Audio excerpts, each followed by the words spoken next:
नमस्कार, next 9 news देख रही हैं आप और मैं हूं आपके साथ प्रज्ञा सिंह।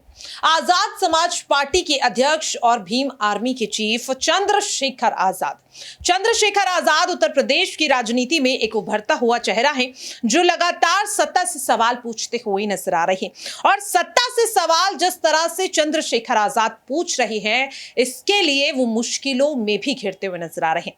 हम सभी को याद होगा 28 जून कि किस तरह से चंद्रशेखर आजाद जब सहारनपुर में किसी कार्यक्रम के लिए जा रहे थे तो उन पर ताबड़तोड़ फायरिंग कर दी जाती है।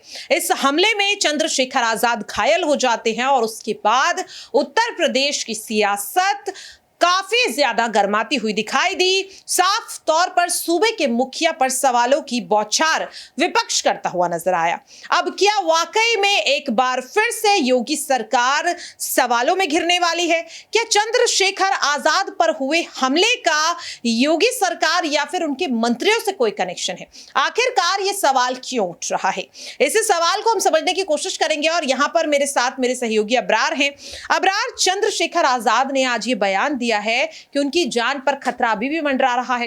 फिर से उन पे जानलेवा हमला हो सकता है जिसके लिए उन्होंने एक कागज पर कुछ लोगों के नाम लिखे हैं।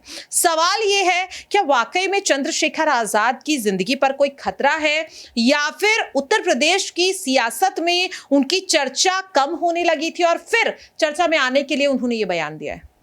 देखिए, चंद्रशेखर रावण पर हमला जो हुआ, उस हमले के बाद जो है कहीं ना कहीं प्रशासनिक व्यवस्था पर एक बड़ा प्रश्न चिन्ह खड़ा होता है कि वहाँ सहारनपुर के उस भरे पूरे कस्बे में कैसे कुछ लोग आकर के गोली जो है चला सकते हैं और फिर उसके बाद यहाँ पर वो भाग भी गए। तो ये उत्तर प्रदेश में जो कानून व्यवस्था को लेकर लगातार दावे किए जाते हैं वो पूरी तरीके से यहाँ पर फ्लॉप जो है होता नजर आता है।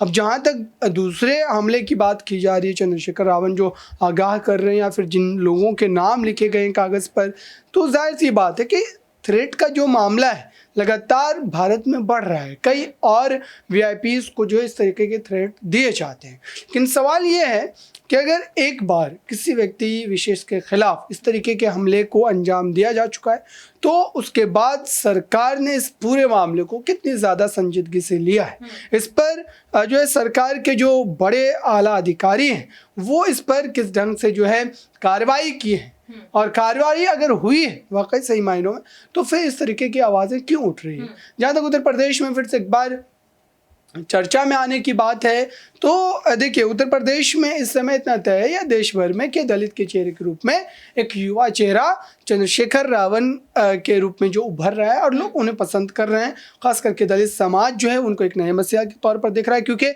मायावती लगातार राजनीतिक रूप से देखा जाए तो सिमटती चली जा रही हैं। विधानसभा में उनकी सीटें कम हो गई है, जो है लोकसभा में उनकी सीटें कम हो, और राजनीतिक रूप से जो सक्रियता देखने को मिला करती थी वो भी अब नहीं नजर आती है।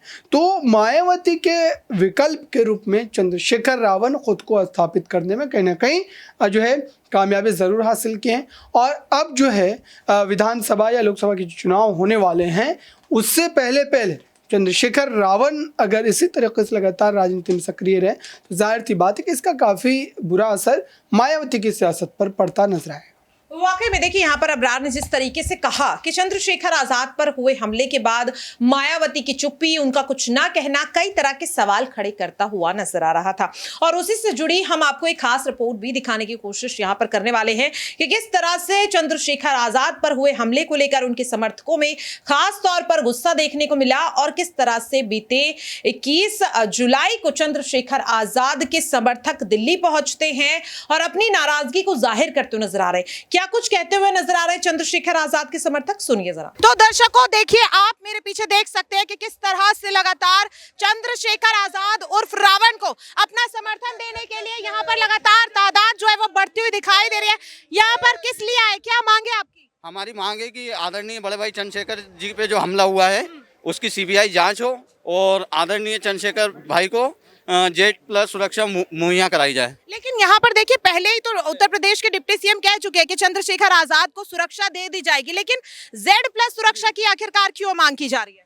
देखो ये चंद्रशेखर भाई पर जो हमला हुआ उस हमले को लेकर आज देश के तमाम जो हैं आज सारे लोग बहुजन समाज के लोग आज जंतर मंतर पे एकत्रित हुए हैं और जहाँ पे ये आज भीम आर्मी का और बहुजन समाज का शक्ति प्रदर्शन है। और हम दिखाना चाहते हैं कि इस देश में दलितों की जो इतनी 21% आबादी है वो इस देश में दलित किसी प्रकार से कम नहीं है। जो बड़े भाई चंद्रशेखर आज़ाद जी पर हमला हुआ है, हमारी मांग है सरकार से और केंद्र सरकार से कि बड़े भाई चंद्रशेखर आज़ाद जी को Z+ सुरक्षा प्रदान की जाए और उनके ऊपर जिन अपराधियों ने हमला किया है उनका नार्को टेस्ट किया जाए। अच्छा ठीक है, देखिए यहाँ पर नार्को टेस्ट की बात हो रही है, क्या लग रहा है कि नार्को टेस्ट को लेकर या सुरक्षा को लेकर कोई आदेश सरकार देते हुए दिखाई देगी, क्योंकि 1 महीना तो लगभग यहाँ पर बीत चुका है। ये सरकार तो चाहती ही नहीं कि नार्को टेस्ट हो। ये सरकार तो चाहती थी कि चंद्रशेखर आज़ाद जी का हत्या हो और ये बहुजन समाज पुनः उस दलदल में जा बैठे जहाँ से निकला है। लेकिन चंद्रशेखर भाई ने आज पूरे देश के अंदर करोड़ों चंद्रशेखर जिंदा कर दिए। आज आप देख सकते हैं जंतर मंतर पर जो जनसैलाब उबला है वो ये प्रतीत करता है कि बड़े भाई चंद्रशेखर आज़ाद जी के ऊपर कोई उंगली उठाएगा तो अब हम उसको बख्शेंगे नहीं। और बड़े भाई चंद्रशेखर आज़ाद जी के जो Z+ सुरक्षा की मांग की है उस मांग को लेकर हम जंतर मंतर पर मध्य प्रदेश में। लेकिन यहाँ पर देखिए, अच्छा देखिए यहाँ पर जिस तरीके से लगातार नारे लगते हुए दिखाई दे रहे हैं, हमने यहाँ पर सवाल भी पूछा कि क्या मांग है, लेकिन एक सवाल यहाँ पर यह भी ले लेते। कहा जा रहा है कि चंद्रशेखर आज़ाद ने खुद को चर्चा में लाने के लिए खुद अपने ऊपर ये हमला करवाया।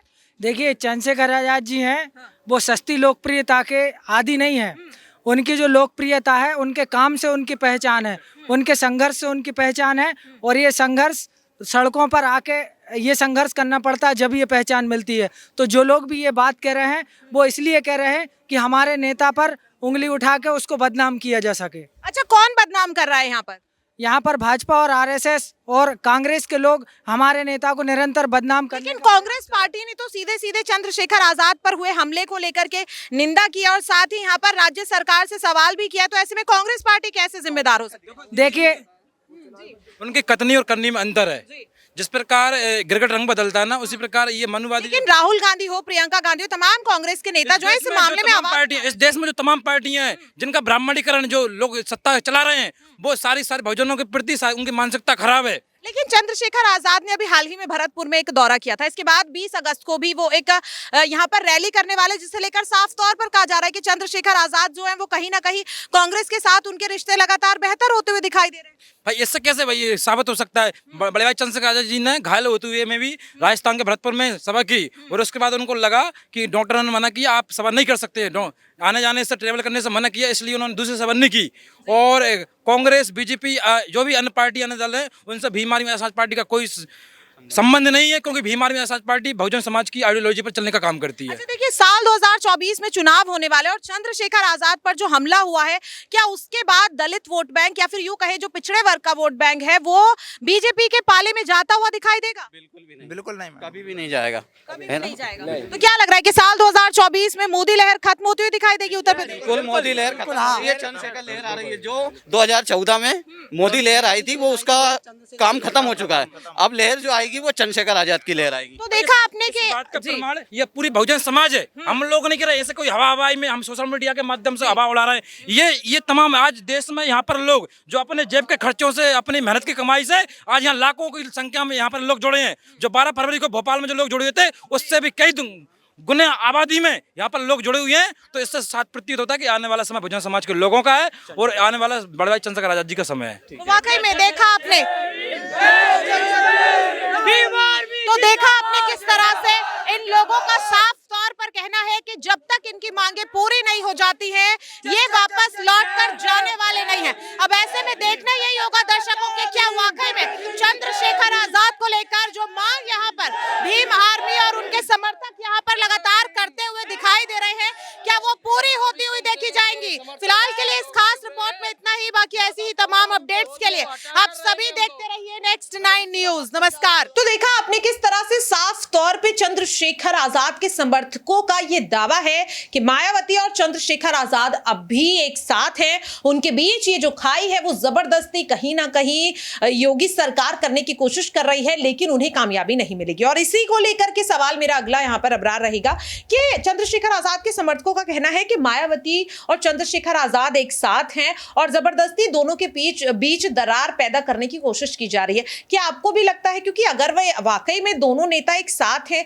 तो फिर एक साथ मंच पर नजर नहीं आते? हमले के बाद मायावती ने उनसे मुलाकात करना तो छोड़िए, उन्हें लेकर एक ट्वीट तक नहीं किया, कोई प्रतिक्रिया नहीं दी। तो ऐसे में जो दावे किए जा रहे हैं समर्थकों की ओर से, उनमें सच्चाई है या फिर सिर्फ और सिर्फ ये दिखाने की कोशिश की जा रही है कि दलित समुदाय को प्रस्तुत करने वाले दो नेता एक साथ हैं और वो आने वाले समय में भी एक साथ रहेंगे?